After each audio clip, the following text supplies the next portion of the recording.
Hey everybody, welcome back. So today we are talking about the Argentine black and white Tegu, and this is going to have some to do with what we need to be prepared for those of us that have these animals when the restrictions hit for us out here in August.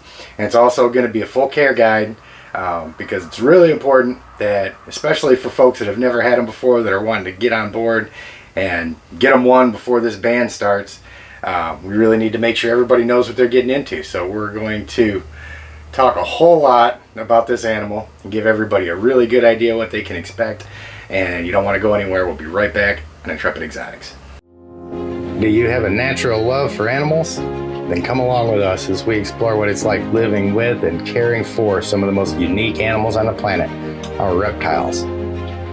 Whether you're a lifelong keeper or just getting started, help us encourage responsible keeping, conservation, and public education in the interest of keeping our reptiles safe and healthy as we protect them for future generations. You're invited to spend time with us as we experience these awesome animals together on Intrepid Exotics.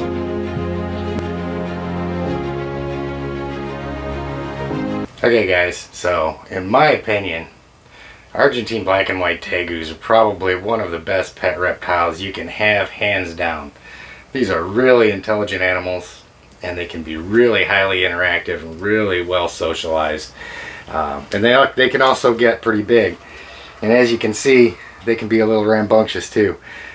This girl right here has recently come out of brumation, and she started eating. You can see she's still a little bit thin, but she's been eating every other day and has been doing really well. I'm really happy with her. One of the main reasons why I want to put this out is I've got some friends with NCARK, and I've been talking with them quite a bit, and one concern that a lot of those folks have is that with this Tegu ban that's coming up, we're afraid that some people may go ahead and run out and just try and get their hands on one, not really having a whole lot of experience with these animals and not knowing a whole lot about them. Because as cool as they are and as great a pet as they can make, these can be a little trickier and a little bit different than some of the reptiles folks may be used to having. One of the biggest differences between this animal and a lot of the other ones is that Tegus will brumate anywhere from a quarter to half the year. And that's a whole other different set of circumstances that a lot of snake keepers and things don't have to deal with. Plus, with the size that these guys get to, these guys can get 4 to 5 feet long. And they require a pretty good size enclosure. NCARK. They've got the care guide that's on their site. I'm going to go ahead and link that down in the description so that you guys can have that, reference it as you need to. But there's a couple things that we just need to talk about with them. And one is I need everybody to think about worst case scenario. If you've never had a Tegu before and you're planning on just getting one while you still can before the ban comes into effect, and learning as you go, you could be setting yourself and the animal up for failure in a big way, because as it stands right now, the Lacey Act that we're working with hasn't passed, so it's still legal to transport across state lines. Now say for instance, worst case scenario is you're not familiar with them, you go, you get one, and you realize after August, when you can't, when nobody in the state can legally take it, that it may be too much for you. Now say again there, in addition to that, say this Lacey Act thing then passes, then you won't be able to send it out of state. So now you're going to have an animal that's either going to be in poor health and neglected because you're not able to take care of it, or you're going to really be putting yourself out taking care of an animal that you're really not ready to take care of. So it's really important. I don't want to discourage people because, like I said, these are awesome animals, and if you're a fairly adept reptile keeper, they're not too hard to keep. But I really need to make sure that folks are just aware of what you're getting yourself into with these guys. And I know this one thinks she's got wings. She keeps trying to jump down on the floor. Really? Come on. Come on, come on, come on. Yeah, you can see she's a little energetic thing. And don't forget guys, if you're finding these videos useful, and you think somebody else may find them useful as well, get down there, smash that like button, get subscribed to the channel, and let's get these out to more folks. So just to run through the care sheet on these guys really quickly. Argentine black and white Tegus are found mainly in Argentina. They'll get anywhere from 3 to 5 feet long as adults. Males getting a little bit larger than females, of course. And they'll live 15 to 20 years or so. So if you're getting a baby, you've got a nice long commitment on your hands. You're going to find enclosures for these guys aren't too terrible. You know, as you start out and they're a hatchling, you know, you're looking at, you can get by for a little while with like a 40-gallon enclosure of some sort. And then as they get up to about a year old, you're going to have to, you know, move that up. You're looking at a 4 to 6 foot enclosure for a little while, or you can just move them straight up into what they're going to end up needing as an adult, which is going to be like an 8x3 with a little bit of vertical space in it, because these guys can be really active. A lot of people, you know, after you've had Tegus long enough, you know, they do become pretty docile and pretty well adapted to cohabitating with us. So a lot of people will have their Tegus out quite a bit, roaming around. I let mine hang out in the office with me, and you know, she runs around, checks everything out, and then ultimately gets in there and crawls up under the dog's bed and goes to sleep. And she just stays there until I'm done working with what I'm working on, and take her back downstairs, put her back to bed. So housing, you're going to have to be prepared when you get these guys. You know, of course, they're going to come to you pretty small, but they're going to need a pretty substantially sized house. Like I said, this girl right here is going to be getting an 8x3 built for her, and she really loves crawling up on top of heads, and those are some really sharp claws, sweetie.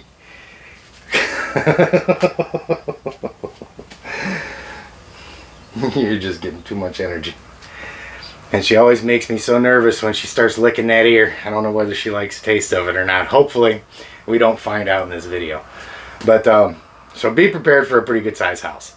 The substrate that these guys will need, you know, they're going to have pretty good levels of humidity, and they're going to have enough substrate to burrow in. So if you think about how much substrate you're ultimately going to need to cover, you know, 10 to 12 inches of an 8x3 enclosure, it's going to be pretty substantial. You know, especially if you're buying pet store substrate and stuff like that, that can get pretty pricey pretty quick.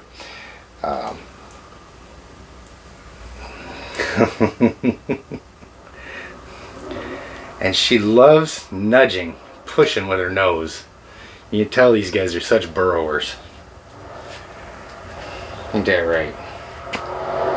You're just gonna have to hang out and listen to me for a little while. Sorry. Going back to substrate. So you're going to need quite a bit of it.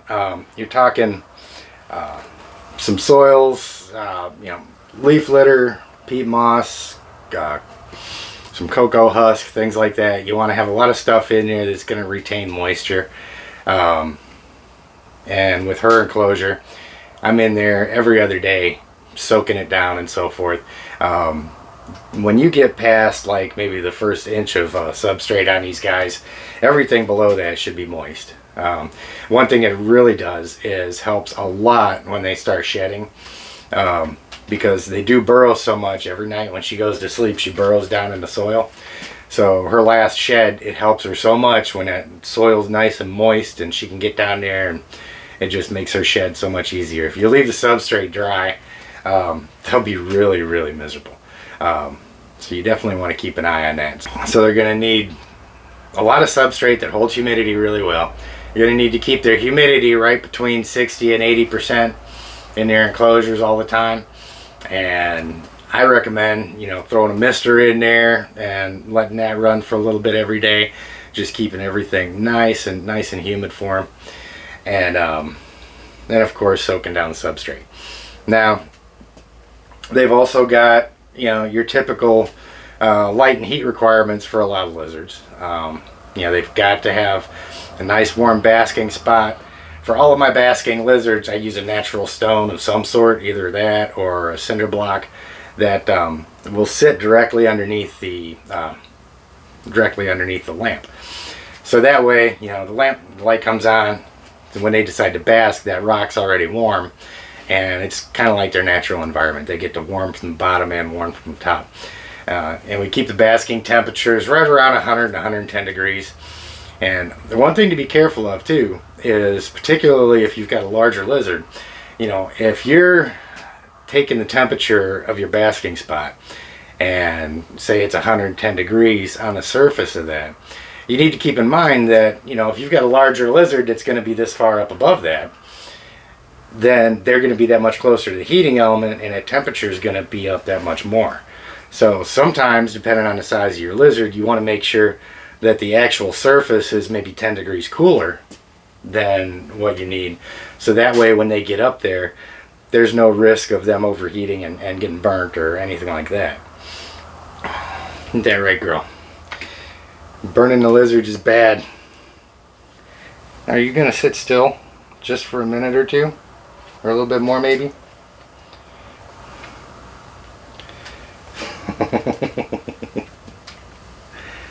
She's still a kid. She's got a really short attention span. And these guys do need UVA and UVB light. I've got her under a 3-in-1 right now that runs half the day. So she's got her regular day and night cycles, which you'll need. The daytime temperatures for the enclosures, you know, you want to keep them right around 80, 85 degrees. Give them a little bit of a gradient. They've got their basking spot.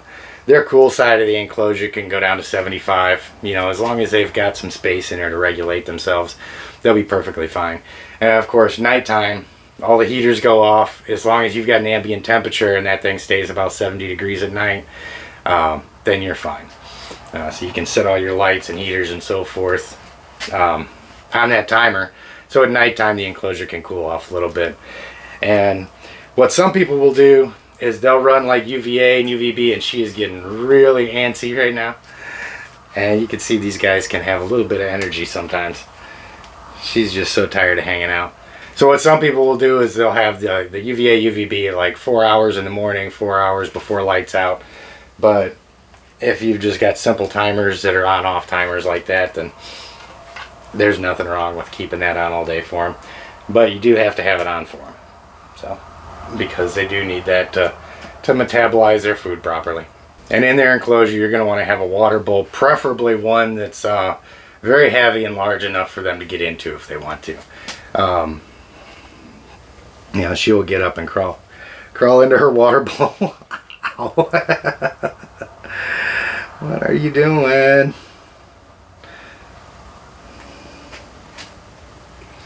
Get off my head. Crazy girl. Come here. Come here. Now, diets for these guys. When they're younger, it's going to be mainly a carnivore diet. Insects, worms, pinky mice, things like that. It just, when you gauge the size of the feeders that you give these guys when they're younger, it's really important that you just kind of match the size of the prey to the space in between their eyes. Make sure it's no bigger than that. So when they start out through that first year, they're going to be mainly carnivores. As they get older, they're going to transition into that more omnivore diet where they're going to be eating berries, strawberries, and melons, lettuces, things like that, grains. And so it's always really good to make sure that we're rounding out their diet as adults. You know, you can give them ground turkey, whole prey items, mice, rats, things of that nature. In the wild, they eat a lot of eggs. That's one of the reasons why the bans and everything are going into place, is because they're notorious nest raiders and egg eaters. So by all means, you know, these guys will eat eggs all day long. Quail eggs. You know, they're not going to be able to, of course, eat a chicken egg because their mouth isn't quite big enough until they get to be that size. But you can break them up, shells and all. They'll have at it. They'll love it. And one thing to keep in mind, and there's a couple really key points here about brumation with these guys. And that is, like I said, these animals will brumate, you know, everywhere from a couple to a few months. It's going to depend on the individual how long they do it. But there's a couple really important things to remember. One is that it's their natural life cycle to brumate. So if you're not giving them enough substrate in the winter months, to where they can't get away, they can't brumate, you're constantly handling them. It's definitely not the best way to keep them. As much as we like to interact with our animals, with these guys, we've got to learn to keep our hands off and leave them alone for a little while. So make sure they've got that good deep substrate. They're going to get in there, they're going to disappear. You turn the lights off, the temperatures stay between 50 to 60 degrees in there, and it's going to feel so weird because you're just going to have a dark, empty enclosure sitting over there, and you're always going to be wondering, are they okay? Man, I should be feeding it. Is he okay? And the only thing that you really got to worry about while they're brumating is, making sure that you don't let everything dry out too much. Still keep the substrate moist and so forth. They'll still absorb some of that water through their skin, which will help them a little bit. And you don't need to run your heaters, your UVA, UVB. They don't need any of that. They're going to be under the dirt that whole time. And what I did with her is I would go in every 3 to 4 weeks. I'd go in, I'd find her, and I'd wake her up. I would not feed her. Do not wake up your Tegu to feed them when they're brumating, because they may wake up for 1 day, they may wake up for 2 days, but what happens with her every time I wake her up, that day she's right back down. So if you feed them, they're going to go back into brumation, and their metabolism is going to slow down, and they're not going to be able to metabolize that food that's in their gut, and it's going to go toxic and it can kill them. So feeding these guys when they're brumating is an utter no-no. Don't do it under any circumstances. They say to give them about 2 weeks before you think they're going to start brumating, of withholding food. And then when they wake up, you want to give them a little while. Like I said, I'd wake her up periodically about once a month to check on her. And then the last time that I checked on her, a week or two ago, it's about that time. About time for her to wake up anyway, and she was looking kind of thin. So when I first woke her up, I didn't offer her food immediately, because if you think about it, if you don't eat for several months, your stomach's all shrunk up, your body needs time to kind of wake up a little bit. So I just gave her some water, and as soon as she woke up, she dove right into that water bowl and just drank until she started throwing water up out of her mouth, and drank some more, and she just super hydrated herself. And that was the first day.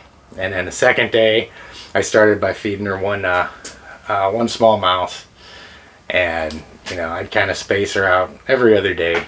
I'd try feeding her. She was kind of slow getting started, but now she's really good about it. But you want to make sure that they're actually out of brumation before you try giving them food. And if you do give them food, you're just going to have to keep them up and give them time to digest it. If you get her up too early, you can't give her a full meal and let her go straight back into brumation if it was like a false alarm, because like I said, it can go toxic. And another really important thing to remember with these guys is never, ever, ever, under any circumstances, I know everybody knows this already, but don't ever, ever, ever, ever release your animal if you feel that you can't take care of it. Don't ever just open the door and let it go. Those are the things that get our animals banned, hands down. That's their concern, is that people are going to be releasing. Now, I don't know anybody personally that's ever intentionally released one of their reptiles into the wild, and I hope I never meet anybody that does. So I really don't think that is as big of an issue as it may be made out to be by some people. But neither here nor there. Don't do it, especially with these guys, because these guys, they teeter the line in so many places for being banned. So it's really important that we keep that in mind. So like I said, guys, just a really quick overview. I kind of wanted to skip over all of the bases on here and let everybody know just, what you can expect. By all means, if you're thinking about getting a Tegu, especially if you've never had one before, not only watch this one, get your hands on any other information that you can, and put everything together, and try and make sure that you're 100% ready for these guys, because they are going to be a responsibility for you. And you don't want to have them just to have them before the time limit's up. And all of us here at Intrepid Exotics really appreciate you guys. We appreciate you watching. We appreciate the subscribers. Don't forget, get on USARK's website. I've got that down here. If you don't already have at least your bronze membership, get on and do that today as soon as you turn this video off. So check the end screen. I've got some more good videos on there. One specifically about the Tegu law that you guys really need to watch in conjunction with this. And got some other stuff about the Lacey Act down there that I'm going to put on the end screen as well. So like the videos, get subscribed. Let's get this out to some more people. And I will see you guys next time on Intrepid Exotics.